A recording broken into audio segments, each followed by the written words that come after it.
নমস্কার বন্ধুরা, আজ আমরা আলোচনা করব ক্লাস 4 রায়মার্টিন কোশ্চেন ব্যাংকের আমাদের পরিবেশ থেকে 9 নম্বর স্কুলের প্রশ্ন উত্তর নিয়ে। তো চলো ভিডিওটি শুরু করা যাক। প্রথমে আছে দেখো, শূন্যস্থানে সঠিক উত্তরটি লেখো। সকালবেলা আমাদের ছায়া পড়ে পশ্চিম দিকে। আমাদের দেশে একসময় আফ্রিকার জঙ্গলে সিংহ আর চিতা একসঙ্গে থাকতো। মানুষ একসময় হ্রদ বা জলাশয়ে ভাসমান বাড়ি তৈরি করে থাকতো। রক্তাল্পতা রোগ প্রতিরোধ করে কলাকুচো, নিম, থানকুনি লৌহ সমৃদ্ধ খাবার। বাতাসে জলীয় বাষ্প বেশি থাকে। বর্ষাকালে ব্যথা নিরাময় করে আকন্দ পাতার রস। আহ্নিক গতির ফলে দিন ও রাত্রি হয়। তরঙ্গ বা সিগন্যালের সাহায্যে মোবাইল ফোনে কথা বলা যায়। 2 নম্বর আছে, সঠিক উত্তরের তলায় দাগ দাও। মুগা রেশম মদ পাওয়া যায় অসমে। বাতাসে বেশি পরিমাণ থাকে নাইট্রোজেন। উদ্ভিদ পরিবেশকে বিশুদ্ধ করে। জৈব আবর্জনা হলো তরকারি খোসা।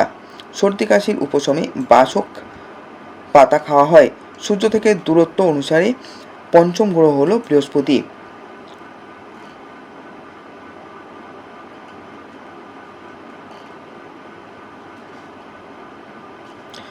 ছয়ের উত্তর হবে, পিতল দিয়ে তৈরি নানা রকম মূর্তি হলো ডোকরা।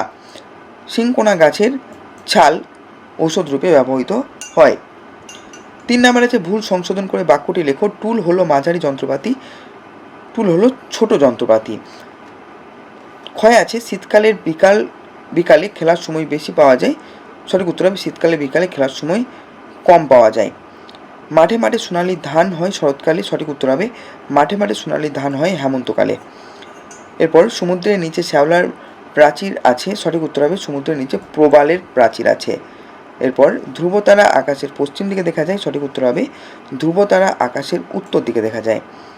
এরপর আছে দেখো, দুপুর 12টার সময় ছায়ার দৈর্ঘ্য সবচেয়ে বেশি হয়। সঠিক উত্তর হবে, দুপুর 12টায় সময় ছায়ার দৈর্ঘ্য সবচেয়ে কম হয়। 4 নম্বর আছে, বেমানান শব্দটি দাগ দাও এবং কেন বেমানান তা লেখো। তিল, তিসি, কার্পাস, সর্ষে, এর মধ্যে কার্পাস বেমানান, তার কারণ কার্পাস তন্তু জাতীয় ফসল, বাকিগুলি তৈলবীজ। এরপর আছে সেগুন, তুলসী, থানকুনি, সর্পগন্ধা, এর মধ্যে তুলসী হচ্ছে বেমানান, তার কারণ সেগুন কাষ্ঠ হলো এখানে এর মধ্যে সেগুন হবে বেমানান, তার কারণ সেগুন কাষ্ঠ হলো উদ্ভিদ, বাকিগুলো ভেষজ উদ্ভিদ। ঠিক আছে। এরপর আছে আম গাছ, তেঁতুল গাছ, কাঁঠাল গাছ এবং জবা গাছ। এদের মধ্যে জবা গাছ হচ্ছে বেমানান, তার কারণ জবা গাছ গুল্ম জাতীয় উদ্ভিদ, বাকিগুলো বড় বৃক্ষ। এরপর আছে দেখো, ঋতু, পুলহ, অরুন্ধতী আর মরিচি। এখানে ঋতু হবে বেমানান, মরিচি নয়। ঋতু হবে বেমানান, তার কারণ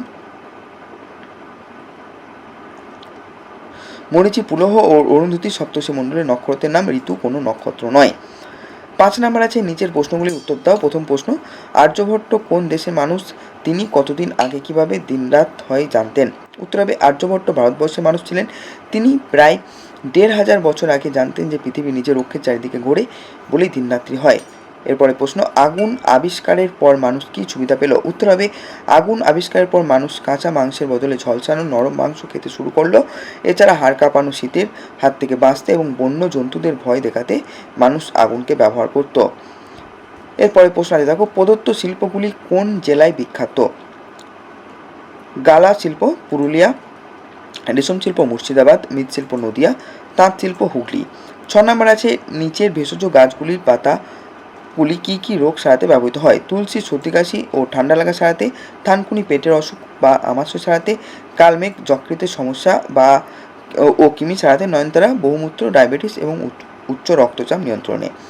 7 নম্বর আছে, বাম স্তম্ভের সঙ্গে ডান স্তম্ভ মিল করো। ব্রোঞ্জ থেকে হবে তামা ও টিন। সপ্তর্ষিমণ্ডল প্রশ্নচিহ্ন। দূরবীন গ্যালিলিও। মহাকাশচারী প্রথম প্রাণী লাইকা। 8 নম্বর আছে, টিকা লেখো।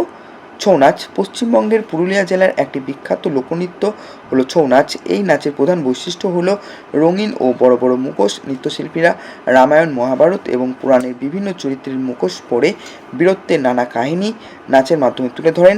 এটি ইউনেস্কো দ্বারা স্বীকৃত একটি ঐতিহ্যবাহী শিল্প। এরপর আছে দেখো, সপ্তর্ষি মণ্ডল। উত্তর আকাশে 7টি উজ্জ্বল নক্ষত্রকে একসঙ্গে প্রশ্নচিহ্নের মতো দেখা যায়, একেই বলা হয় সপ্তর্ষি মণ্ডল।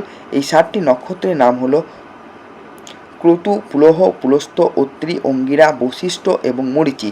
বশিষ্ঠের পাশে অরুন্ধতী নামের একটি ছোট তারা দেখা যায়। প্রাচীনকালে এই নক্ষত্র দেখে দিক নির্ণয় করা হতো।